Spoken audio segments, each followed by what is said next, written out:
The people you work with are building a file on you. And you're the one handing them the pages. Every day, without meaning to, you hand over pages. What you earn over lunch, what you're afraid of in the break room, what you really think of the man in the next office, in one careless, honest moment. And every piece gets filed away, and one day, when it serves them, it gets used. So today, I'm giving you the 7 things you must never reveal at work. And listen close, because the 7th is the one you leak without saying a word. It's the one quietly capping your entire career, and you don't even know it's leaking. Stay until the end. That's the reveal that changes everything. Here's what nobody tells you about the workplace. It looks like a team. It feels like a family sometimes. But underneath the coffee and the small talk, it's a game of position, and position is decided by information. The men who rise are not always the smartest or the hardest working. Very often, they're just the ones who revealed the least. They kept their cards down. They stayed a little unknown.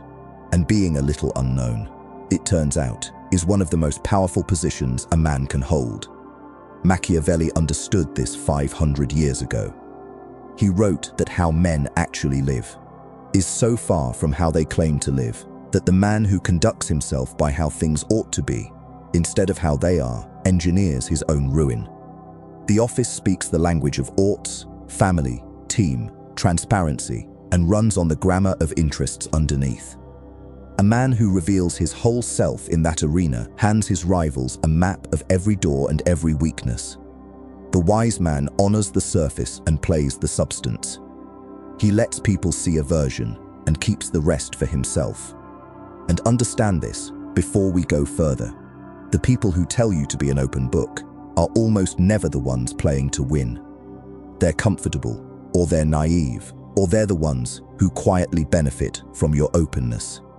Look at any man who has climbed far in a competitive place, and you'll find the same thing. He was warm on the surface and unreadable underneath. He gave people the feeling of knowing him without ever giving them the substance. That gap between what people feel about you and what they actually know is where every ounce of your leverage lives. Most men close that gap for free to anyone who smiles at them. You're about to stop.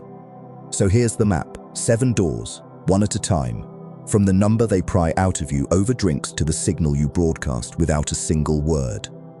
Each closed door makes the next one easier to close, and each open one leaks into all the others, because information is water, and water finds the crack.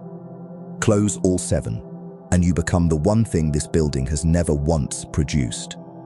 A man it cannot read. Let me be clear before we start. This is for protection, not for scheming. You're not learning this to play dirty.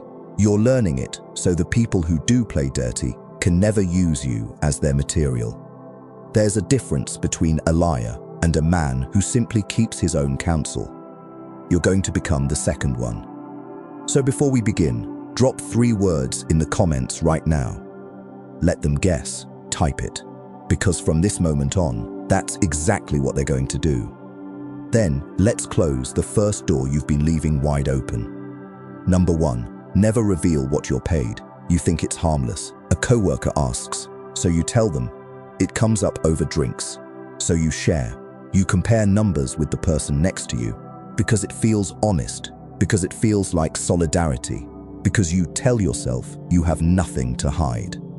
And in that one small moment of openness, you hand away one of the only pieces of leverage you have. You tell them your number, you ask them theirs, you let it slip in a joke about being underpaid, you confirm it when someone guesses. You treat the most sensitive figure in your professional life like it's just another detail about you. Here's the mechanism. The moment your salary is known, it stops being yours and becomes a tool other people use. If you earn more, you become the target of quiet resentment, and resentment finds ways to hurt you when you're not looking. If you earn less, you've just confirmed your own low position, and people treat you according to the number they now carry in their heads. Either way, you've lost, and here's the part that should make you angry.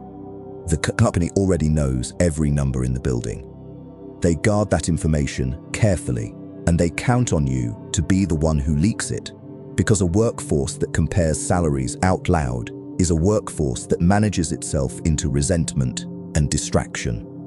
Machiavelli would tell you that information flows in the direction of power, and every time you reveal your number, you're sending power away from yourself. Picture the moment. A friendly coworker leans in and says, "Hey, if you don't mind me asking, what are they paying you over there?" The weak version of you, wanting to seem open, says the number. The strong version smiles and says, "Honestly, I keep that one to myself, nothing personal." Then he changes the subject, easy and warm, and the door stays shut. He didn't lie. He didn't make it weird. He just refused to hand over the one figure that could be used against him. And notice, the coworker respects him a little more for it, because a man who guards his own information looks like a man worth knowing. So here's the directive. Your salary is sealed. When anyone asks, you have one line ready, and you say it with a smile. "I keep that to myself, that's it. No apology, no explanation, no exception for the friendly ones, because the friendly ones are exactly who the information travels through." And this goes further than the number itself. The same seal covers everything that points at it. Don't complain that you're underpaid, because that reveals it. Don't brag that you negotiated a great deal, because that reveals it too. Don't even react when someone else's pay comes up, because your face will do the revealing for you. The figure and everything orbiting it stays behind one closed door.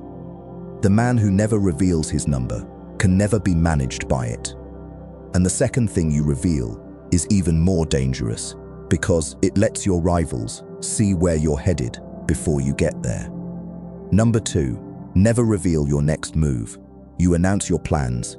You tell people you're gunning for the promotion. You mention you've been looking at other companies.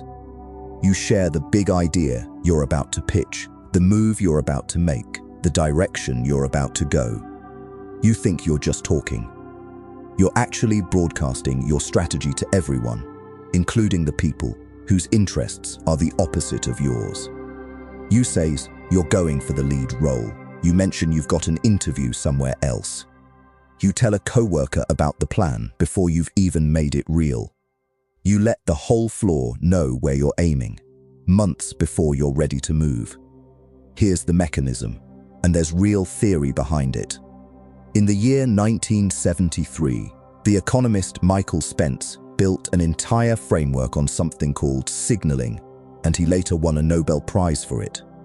His core insight was this: in any situation where people can't see the full truth about you, they judge you entirely by the signals you send. Everything you reveal is a signal, and signals get acted on. So, when you announce your next move, you're not just sharing news. You're handing your rivals time to prepare, to counter you, to quietly position themselves against the exact thing you told them you were going to do. A move that's announced is a move that can be blocked. A move that silent lands before anyone can defend against it. Machiavelli taught that surprise is one of the greatest weapons a man has, and that the leader who telegraphs his intentions has already given half his advantage to his enemies. Picture the ambitious coworker. He wants the same promotion you do. Over lunch, the weak version of you says, "I'm really going hard for that lead position this quarter." Now he knows. Now he starts building his own case, undermining yours in small ways, getting to the decision maker first. The strong version of you says nothing about it at all. He just quietly does the work, builds the relationships, and when the moment comes, he's already positioned, and his rival never saw it coming. He didn't hide out of fear. He stayed silent out of strategy. So the directive, keep your next move to yourself until it's done, or until revealing it costs you nothing. Do the work in silence, build in the dark. Let your results announce your moves for you, after they've already happened. There's a quieter version of this that catches good men off guard. Don't reveal that you're unhappy, that you're bored, that you're thinking about leaving, unless you've already decided and you're ready to move. The instant they sense one foot is out the door, they stop investing in you. They quietly begin replacing you. They hand the good projects to someone whose future they still trust. You telegraphed a move you weren't ready to make, and it cost you the ground you were still standing on. Keep the restlessness silent until the day it turns into action. The man who never reveals where he's going arrives before anyone can stop him.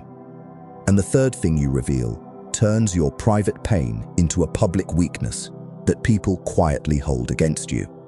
Number 3, never reveal your struggles at home. Something is hard in your personal life, so you bring it to work.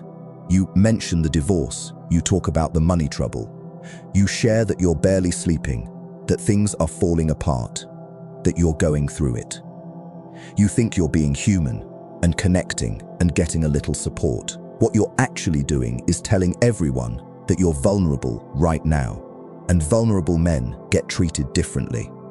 You tell them your marriage is in trouble. You mention you're drowning in debt.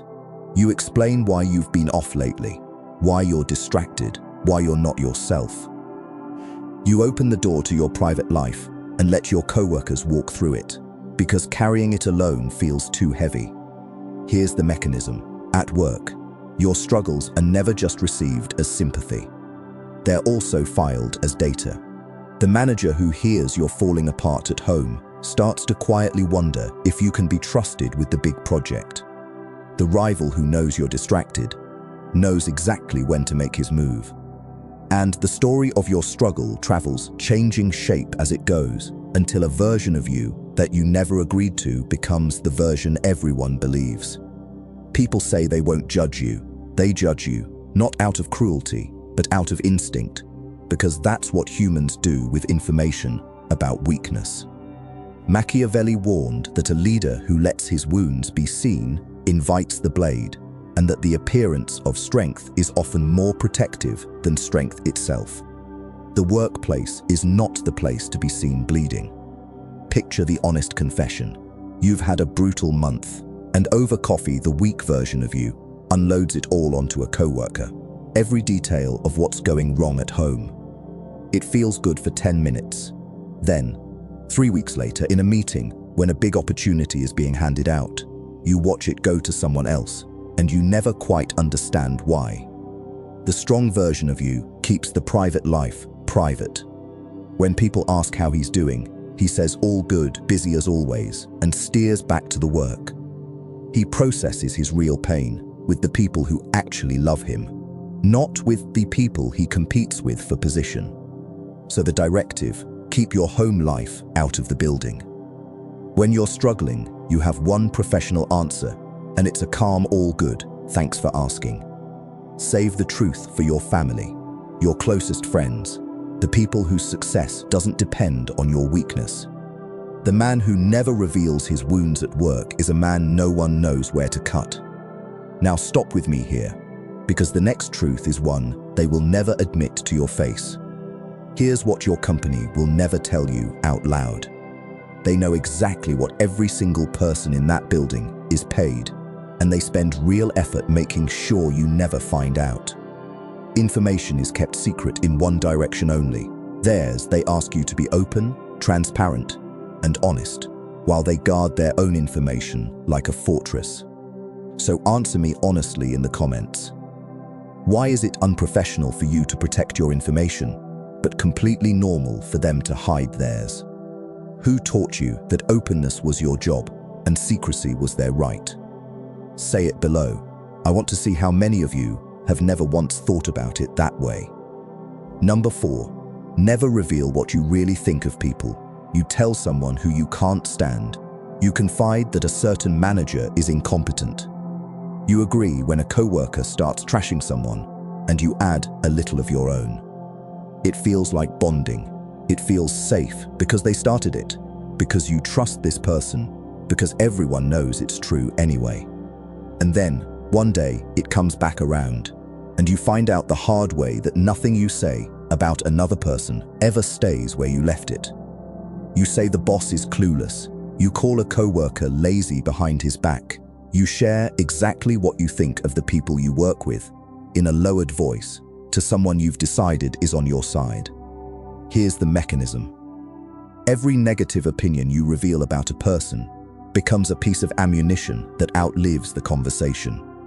The one you told can use it, repeat it, or trade it for their own advantage when it suits them. And it always eventually reaches the ears of the person you were talking about, usually at the worst possible moment. Now you have an enemy who knows exactly how you feel, and a witness who knows you can't be trusted to keep your mouth shut. You've made two problems out of one careless, honest moment. Machiavelli understood that a man's words about others reveal more about him than about them, and that the leader who speaks freely of his dislikes gives every listener a reason to fear what says about them when they're not in the room. Picture the trap. A coworker you like starts complaining about the manager, then turns to you and says, "You feel the same way, right? He's useless." The weak version of you, wanting to bond, agrees and piles on. The strong version of you gives a small shrug and says, "He's not my favorite style, but he gets results," and moves on. He gave nothing usable, he didn't lie, and he didn't pretend to love the man, but he refused to put a weapon in someone else's hand. He knows that the coworker complaining today is the coworker repeating his word tomorrow. So the directive, keep your real opinions of people locked away, especially the negative ones. When someone invites you to trash a third person, stay neutral and vague and let the moment pass. Say something that commits to nothing. And there's a second layer here, worth guarding. Never reveal your genuine admiration too freely either, because who you praise tells people who your allies are, and allies can be targeted. Say too much about who you respect and trust, and you've drawn a map of your loyalties for anyone who wants to divide the room. The disciplined man keeps both his dislikes and his loyalties close, revealing only what serves the moment. He is warm to everyone and truly known by almost no one. The man who never reveals his true opinion of others can never be quoted, never be trapped, and never be turned into someone's ammunition. And the fifth thing you reveal is the one that quietly makes you replaceable. Number 5, never reveal your full method. You explain exactly how you do what you do. You hand over your process, your shortcuts, your hard-won tricks, all of it to anyone who asks. You train the new person in everything you know. You document your entire method and pass it around. You think you're being helpful and generous and a good team player. What you're actually doing is teaching the organization how to function without you. You show them every step. You explain the whole system. You give away the knowledge that took you years to build in an afternoon to someone who may one day be competing with you for your own position. Here's the mechanism. Your value at work is tied to your indispensability, and indispensability comes from knowing how to do things that others can't easily replicate. The moment your full method is documented and distributed, you've converted yourself from a specialist into a commodity. You can be replaced because everything in your head is now in a folder. This isn't an argument for hoarding or for being unhelpful.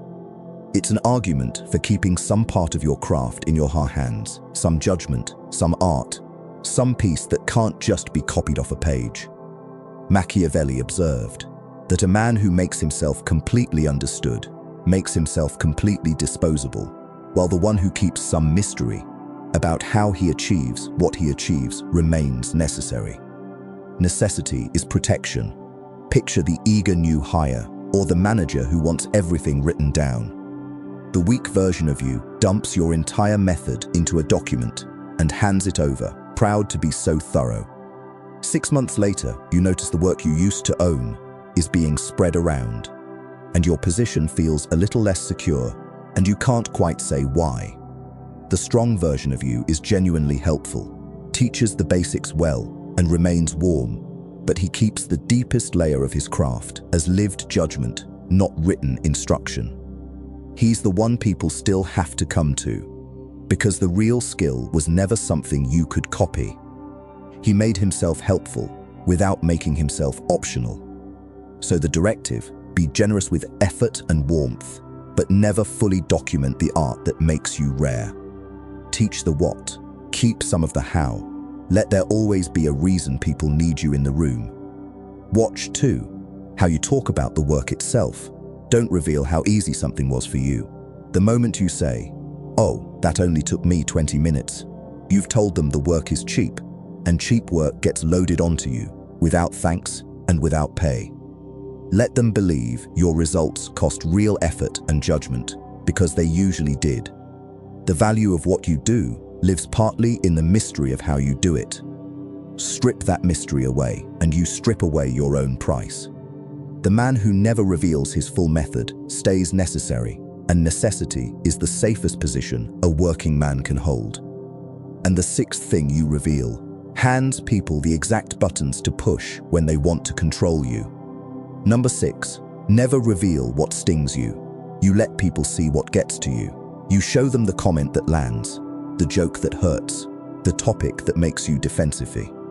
You reveal your insecurities in small ways, a flinch here, an overreaction there, a confession over drinks about the thing you're most worried about. And once people know where you're soft, they know exactly where to press when they want to move you. You admit you're worried you're not smart enough. You reveal that you're sensitive about your age, your background, your lack of a certain credential. You let them see which remarks get under your skin, which subjects make you flare up, which fears keep you awake. Here's the mechanism: an insecurity, once revealed, becomes a lever. People may not use it consciously, and many won't use it at all, but the ones who play the game will, and they only need to know where the button is. When you show the room what stings you, you've drawn them a map of your controls. Provoke that fear, and you become predictable, emotional, easy to knock off balance. The man whose insecurities are hidden is a man with no visible buttons, and a man with no buttons is a man who can't be steered.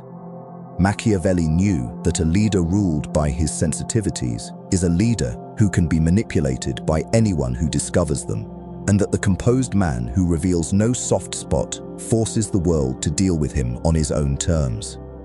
Picture the needle, a rival testing you, makes a pointed comment about the very thing you're insecure about. The weak version of you reacts, defends, gets flustered, and confirms in front of everyone exactly where the wound is.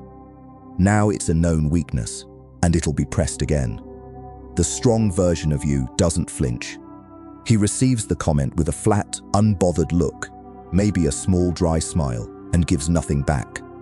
The needle finds no target. The rival learns there's no button there to push and moves on, because there's no sport in provoking a man who won't be provoked. So the directive: guard your insecurities like state secrets. Never confess your deepest fears to people you compete with, and train yourself to receive a jab without visibly reacting to it. The reaction is the reveal, kill the reaction, and the insecurity stays invisible. And here's a subtle one buried inside this. Your insecurities don't only leak through anger, they leak through overcorrection too. The man insecure about his intelligence name drops books he never read. The man insecure about his standing mentions the important people he knows. Every time you overprove something, you reveal exactly what you're afraid you lack. So watch not just what wounds you, but what you keep trying to prove. Both are confessions. The man who never shows what stings him and never scrambles to prove what he fears is a man no one knows how to control. And now the seventh, the one you leak without a single word, the root under all the others, the one capping your whole career. Number 7, never reveal how badly you need the job. Here it is. Under every reveal on this list sits one master signal, and this is it. You leak, in 100 wordless ways, how much you need this job, how afraid you are to lose it, how dependent you are on their approval and their paycheck. And that need, once it's visible, is the ceiling on everything you'll ever be given. Because the moment they know you can't afford to walk away, they know they never have to give you a reason to stay. Watch how it leaks. You take the disrespect and say nothing because you can't risk the job. You accept the extra work without a word because you're afraid to push back. You laugh too hard at the boss's jokes. You overthank them for basic decency. You say yes when you're screaming no inside. And every one of those small surrenders tells the room the same thing. This man is afraid. This man needs us more than we need him. Here's the mechanism, and it ties the whole video together. Need, when it's visible, destroys leverage completely. It's the same law we've circled the whole way through. Information flows toward power. And the most valuable piece of information your employer is the knowledge that you're trapped. Once they have it, every negotiation is already lost, because you've shown them you'll accept almost anything rather than leave.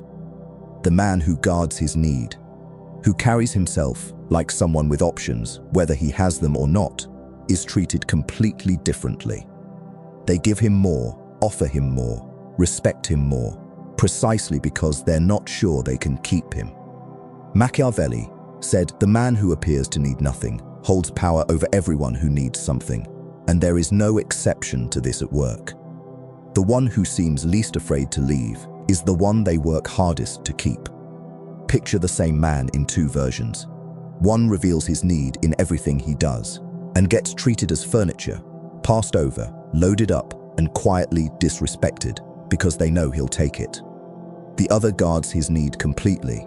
He does excellent work, but he carries himself like a man with a life beyond the building, a man who would be fine without them. He speaks calmly, pushes back when it's warranted, and never once acts afraid. And they promote him, pay him, and defer to him, not because his work is that much better, but because they can feel that his need is not for sale. The difference between the two men isn't skill, it's the one signal they chose to reveal or hide. So here is the final directive, and it holds up all six before it. Never let them see how much you need it. Do the work like a professional, but carry yourself like a man who has somewhere else to go. Build real options if you can, savings, skills, a network, so that the calm isn't even an act. But even before the options are real, refuse to broadcast the fear. The man who hides his need is the man who can't be squeezed, can't be trapped, and can't be capped. And be careful, because need leaks in the friendliest moments. It leaks when you thank them 3 times for a normal request. It leaks when you apologize for taking a day off you already earned. It leaks when you say yes before they've even finished asking. None of these feel like weakness in the moment. Every one of them tells the room the same story. This man is grateful just to be allowed here, so replace that story. Do excellent work, be genuinely pleasant, and carry yourself like a man who is choosing to stay, not one who is terrified to leave. And the moment you stop leaking that need, the whole game changes in your favor. So look at the 7 together, because they're one discipline with 7 faces. Never reveal your salary. Never reveal your next move. Never reveal your struggles at home. Never reveal what you think of people. Never reveal your full method. Never reveal what stings you. And under all of it, never reveal how much you need it. 7 closed doors. 1 man they can no longer read. Here's what changes when you keep your cards down.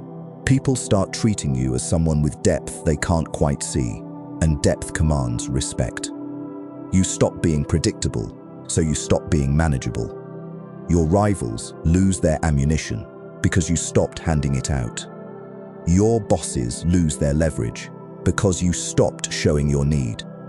And slowly, without a single dramatic move, you rise, because the man who reveals the least is the man no one has figured out how to keep down.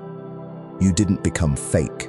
You became sovereign over your own information, which is the same thing as becoming sovereign over your own fate. Machiavelli spent his life watching men destroy themselves, not with their actions, but with their words, their confessions, their need to be seen and understood. His lesson was simple and cold. Deal with the world as it is, not as it advertises itself. Show the surface, guard the depths. That's not dishonesty. That's the oldest form of self-protection there is. And here's the strange gift hidden inside it.